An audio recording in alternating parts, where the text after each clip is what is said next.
우리 예배 자리에 참 잘 오셨습니다. 오늘도 성령님께서 이 예배 자리에 운행하시며 우리의 간구와 우리의 마음 위에 새 힘을 더하여 주십니다. 여러분, 하나님을 기대하십시오. 우리 옆분들에게 이렇게 인사하시죠. 하나님을 기대합시다. 을 기대합시다. 오늘도 우리 가운데 일하실 하나님이 기대가 됩니다. 새 힘을 주실 하나님이 기대가 됩니다. 우리 함께 나누실 말씀은 히브리서 12장 28절 29절, 우리 짧으니까 함께 한 목소리로 읽습니다. 그러므로 우리가 흔들리지 않는 나라를 받았은즉 은혜를 받자. 이로 말미암아 경건함과 두려움으로 하나님을 기쁘시게 섬길지니 우리 하나님은 소멸하는 불이심이라. 아멘.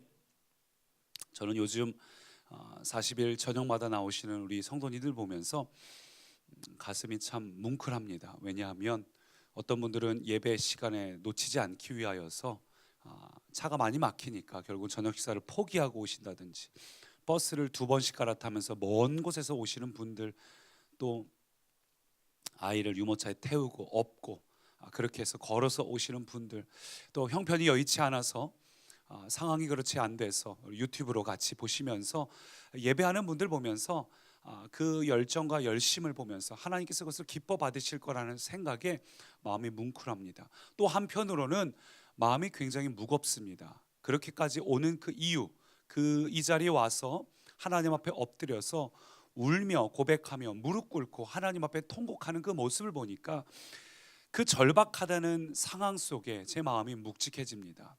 하나님 앞에 절박하게 하나님을 찾고 그 구하는 모습 앞에서 제 마음도 같이 무거워집니다. 많은 성도님들이 물질 때문에 어렵습니다. 자녀 때문에 힘들고, 건강 때문에, 사업 때문에 여러 가지로 힘들고 어려워하는 분들이 있습니다. 다 겉으로 보기에는 멀쩡해 보이지만, 그러나 한꺼풀 벗겨보면 누구나 다 여러 가지 각자의 고민과 어려움으로 현재의 불안함, 미래에 대한 걱정과 근심이 누구나 있습니다. 그래서 때로는 그 무게가 너무 힘들어서 주저앉고 싶고, 그만두고 싶고, 포기하고 싶고, 다 놔버리고 싶지만 또 그럴 수 없잖아요. 내가 가장이기 때문에, 또 내가 맡겨진 역할이 있기 때문에, 그럼에도 불구하고 포기하지 않고 다시 한번 일어나기로, 다시 한번 앞을 향해 전진하기로 우리는 끊임없이 다짐하고 결심합니다. 여러분, 그런데 그 결심만으로 해결이 될까요? 사실 세상을 살아간다는 건 상처투성이로 전쟁터를 살아가는 것과 같습니다. 우리 직장을 다니시는 분들은 누구나 느껴보겠지만 참 세상은 비열합니다. 치사합니다.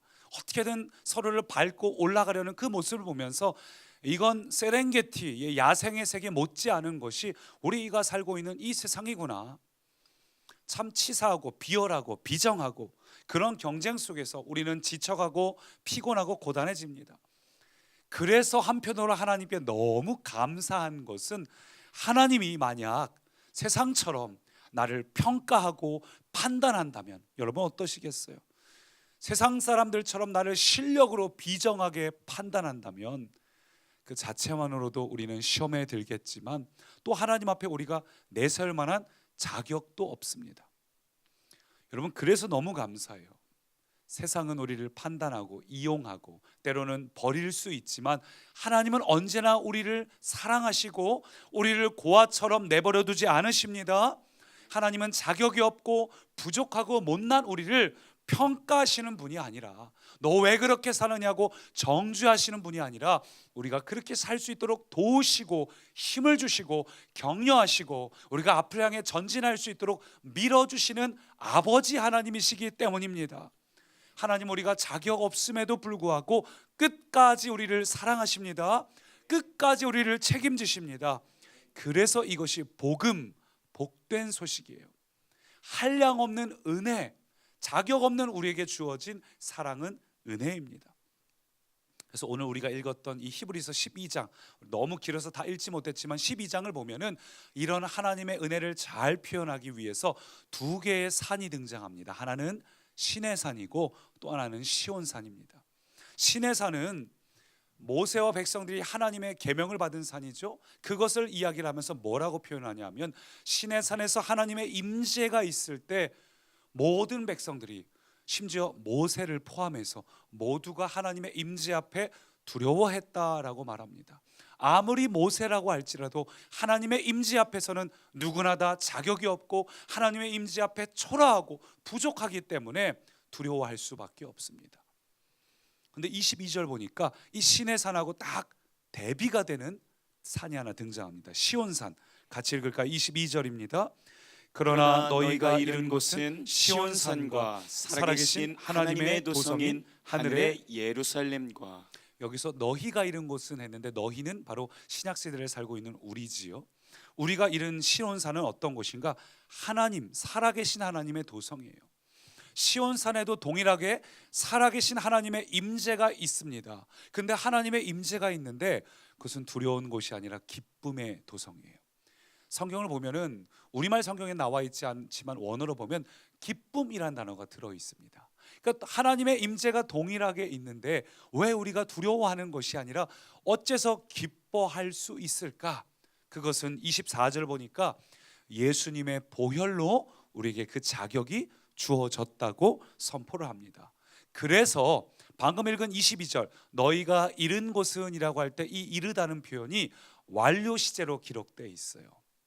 무슨 말이냐면 현재 우리의 상태하고 관계없이 이미 우리에게 그 자격이 주어졌습니다. 이미 이루어졌습니다.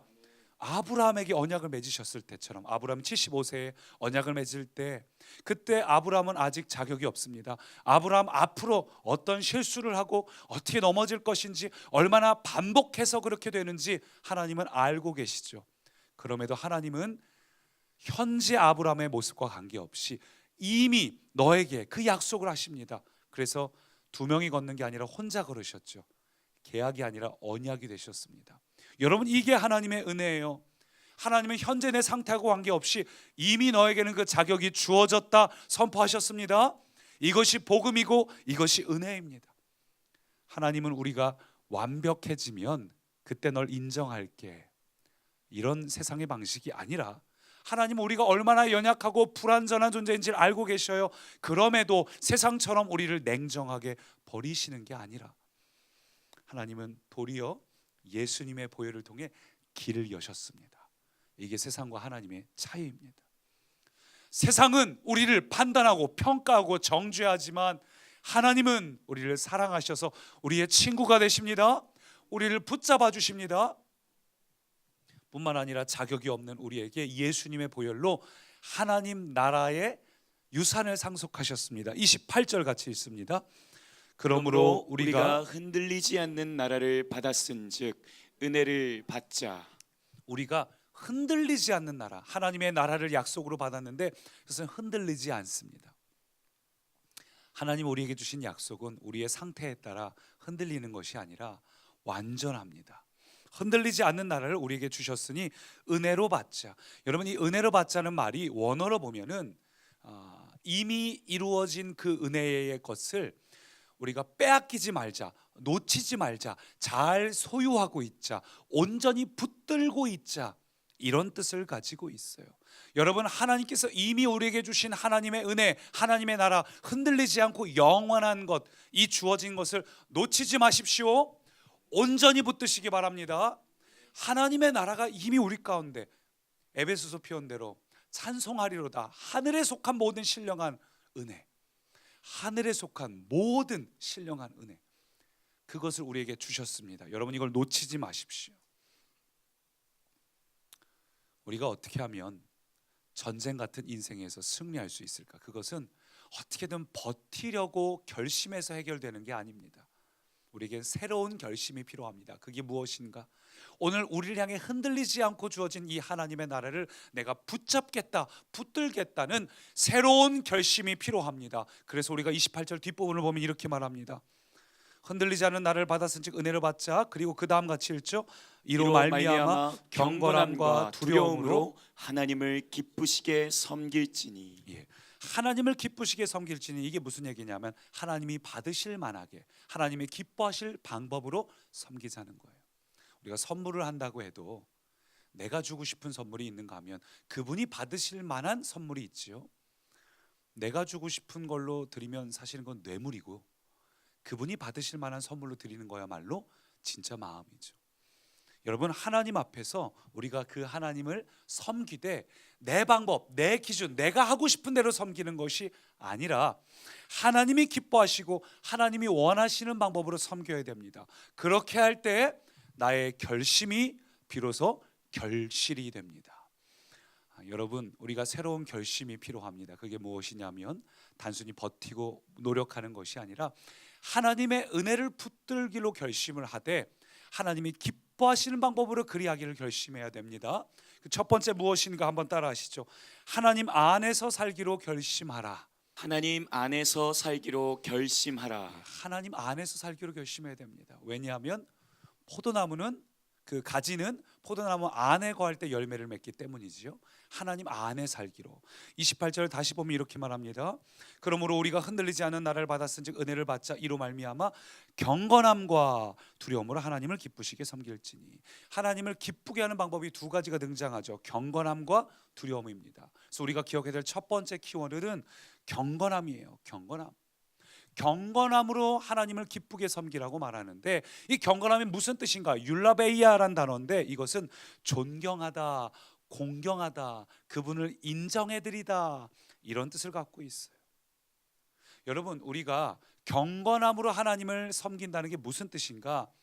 하나님을 나의 하나님으로 인정해드리고 그분을 존경하며 나의 자녀로 삼아주신 것에 존경하며 그분이 원하시는 방법으로 인정하며 사는 것을 말합니다. 그래서 철학자 파스칼은 이렇게 말했는데 한번 같이 읽어볼까요? 하나님의 이름을 거룩하게 한다는 것은 하나님을 하나님으로서 대접하는 것을 의미한다. 하나님을 하나님으로서 대접하는 거예요. 우리에게 오신 분을 아이에게는 내 마음대로 대할지 몰라도 그래도 우리가 존경하는 분, 어떤 어른분들이 올 때 우리가 예의를 갖춰서 대하는 것처럼 하나님을 하나님으로 인정할 수 있는 태도가 우리 가운데 있어야 합니다. 하나님을 하나님으로 인정하는 자세가 우리에게 필요합니다. 많은 성도님들이 입술로는 하나님을 아버지라고 부르고 하나님을 주님이라고 고백하면서 정작 우리의 삶의 모습을 보면 전혀 하나님 안에서 살지 않고 내 마음대로 살아요. 내가 하고 싶은 대로, 내가 원하는 대로 살아가면서 우리가 하나님을 아버지라고 주님이라고 입술로만 말하고 있지 않을까요? 그래서 말라기 1장을 보면 하나님이 이스라엘 백성에게 이렇게 말씀하십니다. 같이 읽을까요? 우리말 성경입니다. 만군의 여호와께서 말씀하셨다. 아들은 아버지를 존경하고 종은 주인을 존경하는 법이다. 날더러 아버지라면서 나를 존경함이 어디 있느냐? 날더러 주인이라면서 나를 두려워함이 어디 있느냐? 입술로는 아버지라고 주인이라고 하면서 너의 태도 가운데는 그런 것이 없다는 겁니다. 여러분들 이 얘기를 들었을 때 이스라엘 백성들이 어땠을까요? 아, 무슨 소리예요? 우리는 하나님 잘 섬기고 있는데, 우리가 때마다 딱딱 맞춰갖고 하나님께 예배하고 기도하고 하나님 섬기는 거 잘하고 있는데 어떻게 그렇게 말씀하십니까? 우리 서운합니다. 백성들의 반응을 한번 볼까요? 6절 같이 있습니다. 그러나 너희는 우리가 어떻게 주의 이름을 경멸했습니까? 라고 말할 것이다. 예, 백성들은 얘기했어요. 내가 언제 하나님을 섬기지 않았습니까? 나 예배도 잘 드렸는데요. 나 하나님 섬기는 거 잘했는데요. 나 하나님을 위해서 뭐 이것도 하고 저것도 하고 수고하고 애썼는데요. 여러분, 근데 그 수고가 하나님이 원하시는 방식이 아니었어요. 하나님이 진정 원하는 하나님의 마음, 하나님의 중심에 합당한 것이 아니었습니다. 1장 12절을 같이 읽겠습니다. 너희는 나를 존경하지 않는다. 너희는 말하기를 주의 제단은 부정하며 그 위에 있는 음식은 없인 여겨도 괜찮다라고 한다. 또 너희는 이 일은 귀찮다라고 말하면서 코웃음을 친다. 나 만군의 여호와의 말이다. 너희가 다쳤거나 절거나 병든 짐승을 가져와 제물로 바치지만 나는 그런 것을 받지 않겠다. 예. 여러분, 이스라엘 백성들이 행위로는 하나님을 섬기는 것처럼 보였지만 중심으로는, 깊은 마음 속으로는 하나님을 공경하지 않았습니다. 그들은 하나님 안에서 살지 않았어요. 내가 하고 싶은 대로 내 마음대로 살면서 행동으로만, 겉으로만, 입술로만 이렇게 행했습니다. 여러분, 그런데 이게 이스라엘 백성 이야기가 아니라 사실은 바로 우리 이야기가 아닐까요? 우리가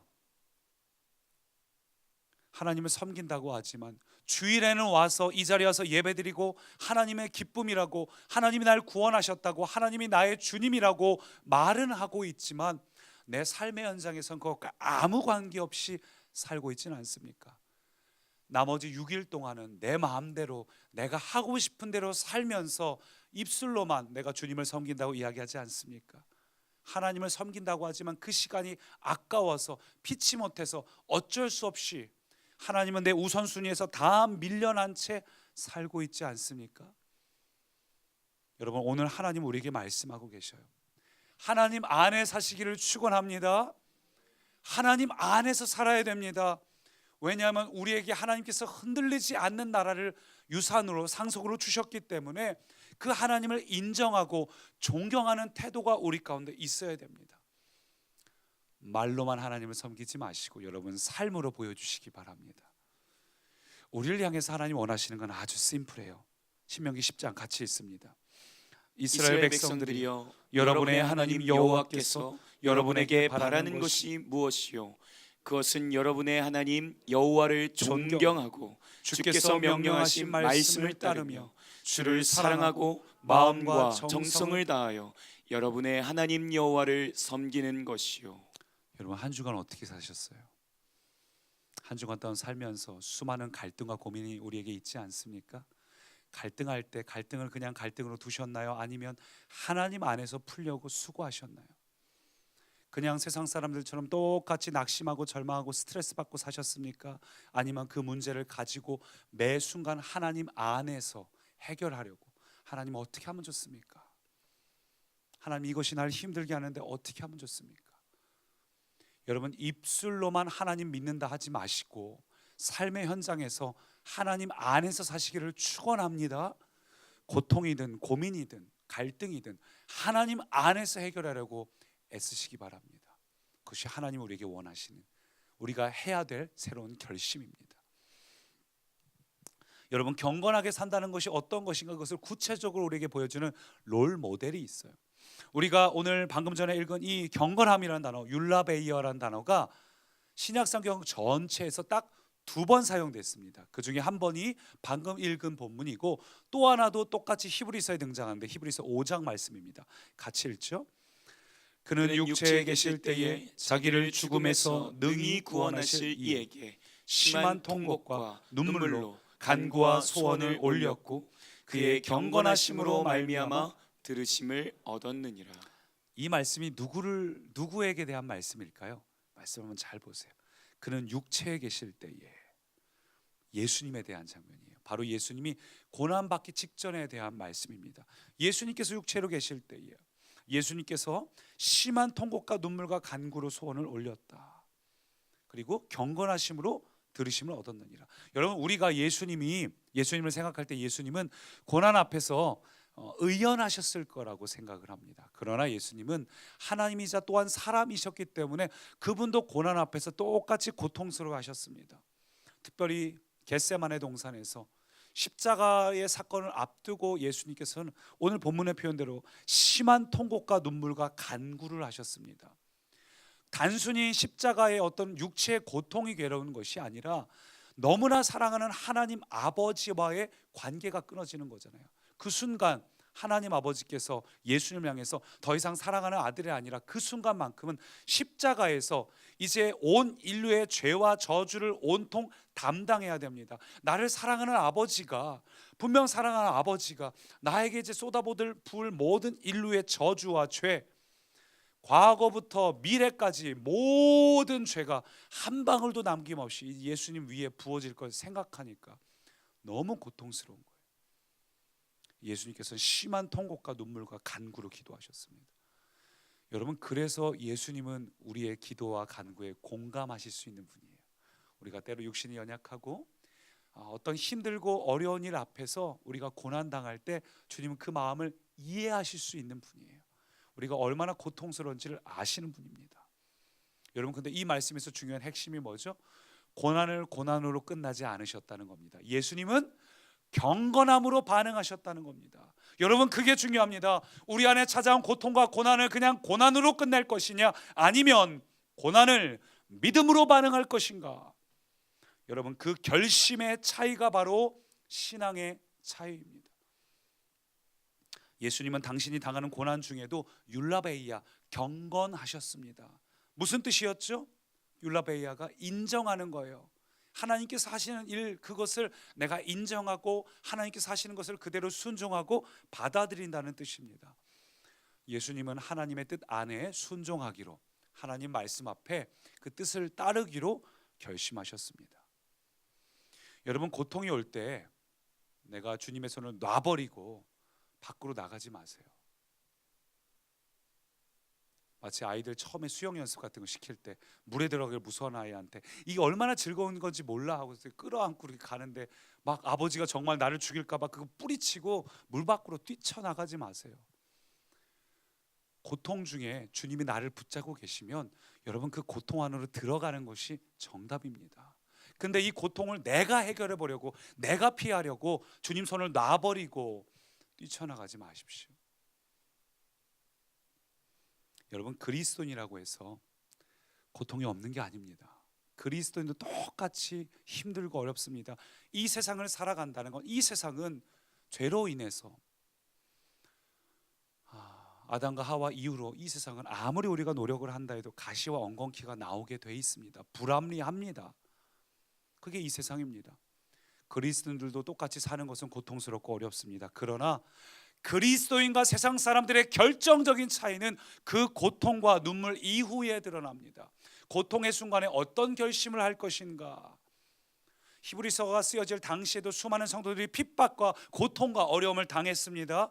그리고 그 핍박 후에 어떤 이들은 다시 세상으로 돌아갔습니다.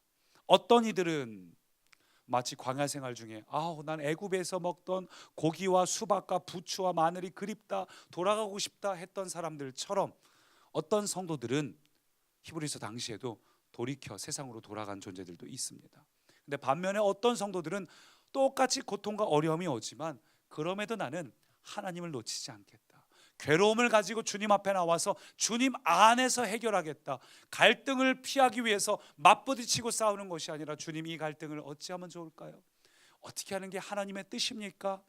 하나님 앞으로 나오기로 결심을 했습니다. 끝까지 하나님 안에 있기로 결심하는 것.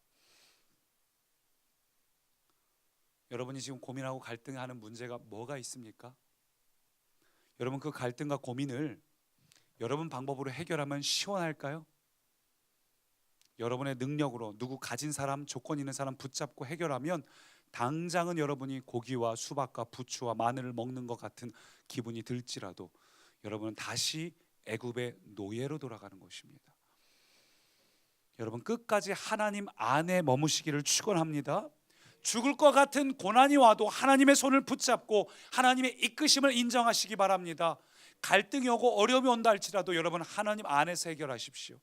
하나님의 손을 붙잡고 있으면 그게 고통스럽다 할지라도, 사망의 음침한 골짜기 같다 할지라도 이게 사망의 골짜기가 아니라 이 고난을 통과하는 지름길이었구나, 여러분 그것을 깨닫게 되실 거예요.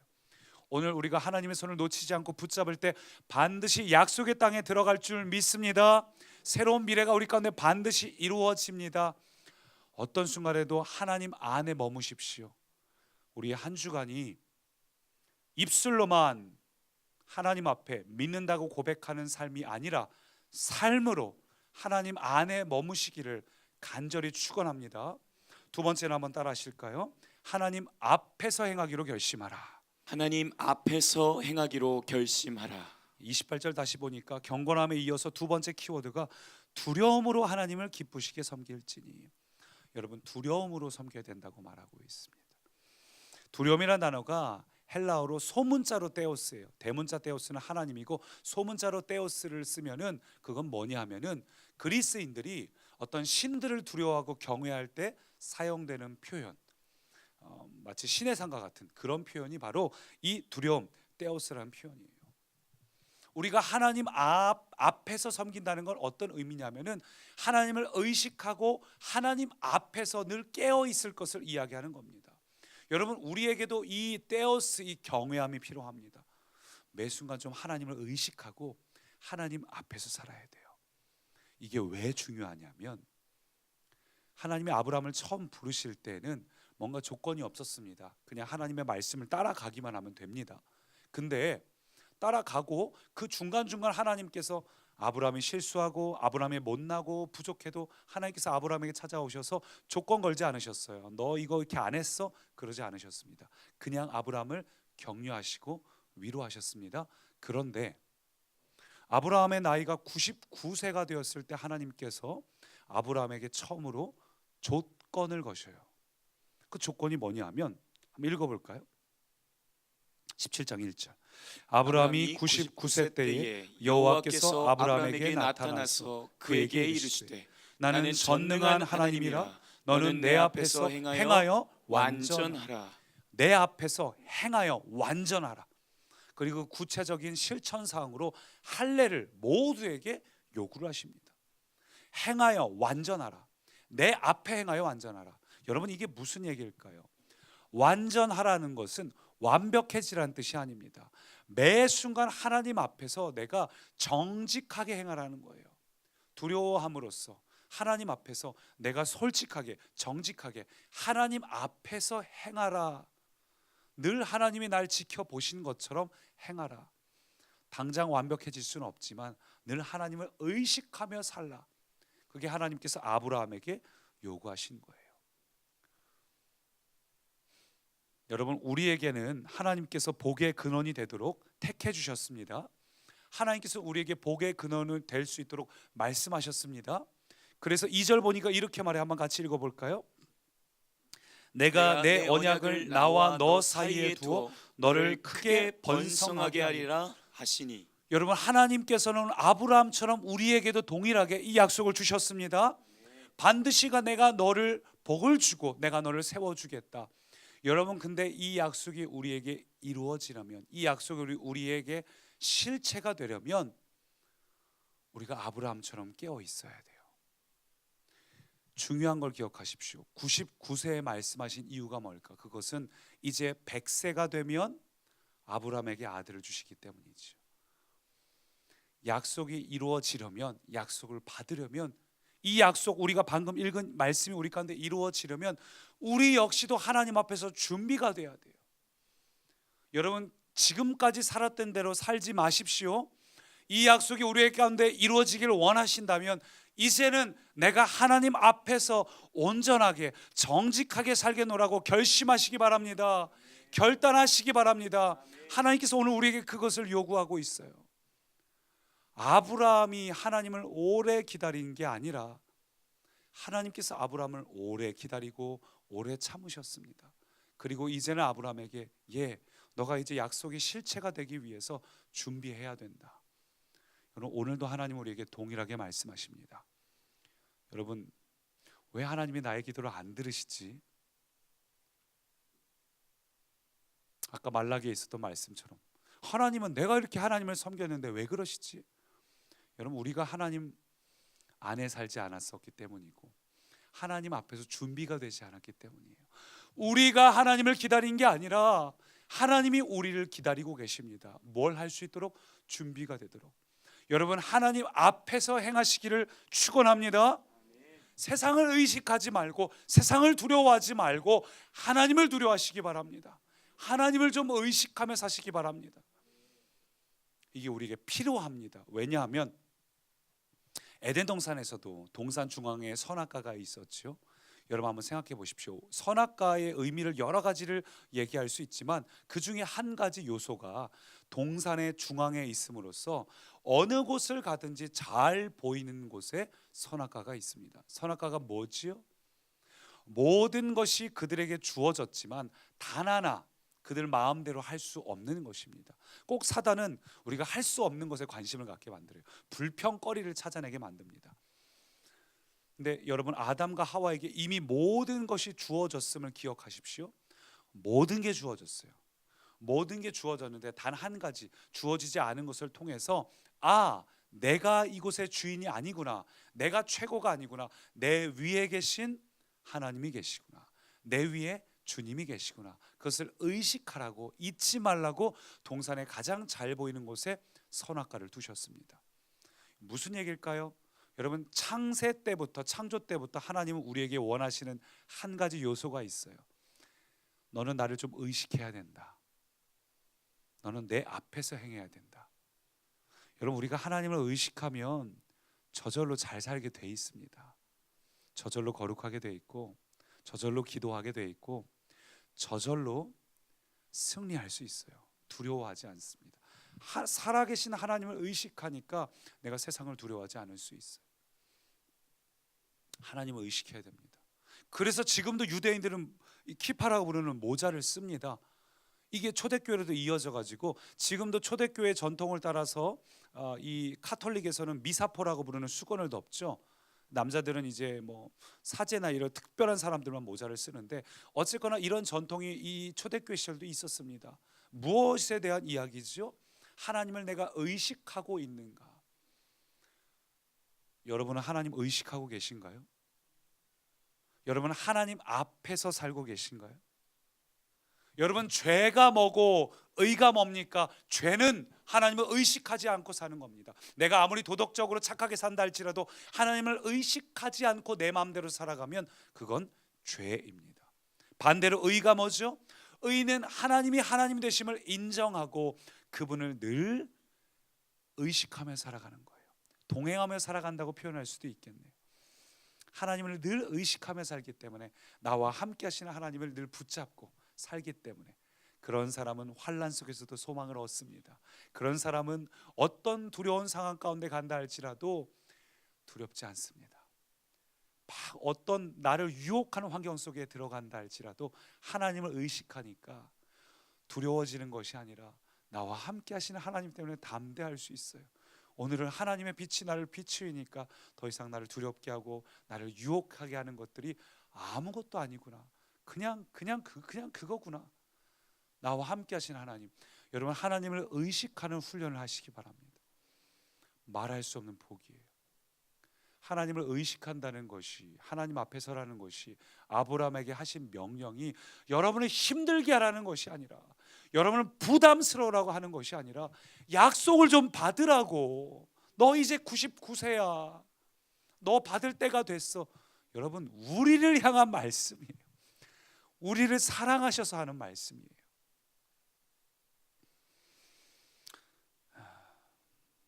여러분, 우리가 때론 살다 보면 99세의 아브라함처럼 지치고 실망할 때가 있어요. 사는 게 쉽지 않잖아요. 여기 와서 기도하고 힘들어 하시는 분들 보면서, 이야기를 쭉 들으면서 너무 화가 납니다. 왜 이렇게 세상은 불합리할까? 왜 회사에서는, 왜 동료들은, 왜 상황들은 이렇게 우리를 힘들게 하고 비열하고 치사하고 더러운지. 성도님들이 어려워하는 상황을 듣다 보면은 너무 화가 나요. 어떻게 이럴 수 있을까?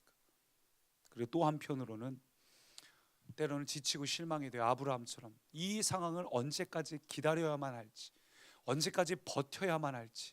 여러분, 근데 버티기를 결심하는 게 아닙니다. 하나님을 기쁘시게 하기로 결심하시기 바랍니다. 새로운 결심이 필요합니다. 내가 하나님 안에 거해야겠구나, 하나님 앞에 거해야겠구나. 새로운 결심을 하시기 바랍니다. 세상을 두려워하지 말고 만왕의 왕 되신 하나님을 두려워하시기 바랍니다. 하나님을 두려워하는 자들은 세상이 그 사람을 두려워합니다. 하나님을 두려워하는 자는 세상이 그를 존중하게 돼 있습니다. 우리가 해야 될 일은 버티는 것이 아니라 하나님을 두려워하기로 결심하시기 바랍니다. 히브리서 13장은 이렇게 말합니다. 그러므로, 함께 읽죠. 그러므로 우리가 담대히 말하되 주는 나를 돕는 이시니 내가 무서워하지 아니하겠노라. 사람이 내게 어찌하리요 하노라. 사람이 우리를 어떻게 할 수 없습니다. 가슴 졸이지 마시고, 사람 의식하고 사람 두려워하지 마시고 하나님을 두려워하시기 바랍니다.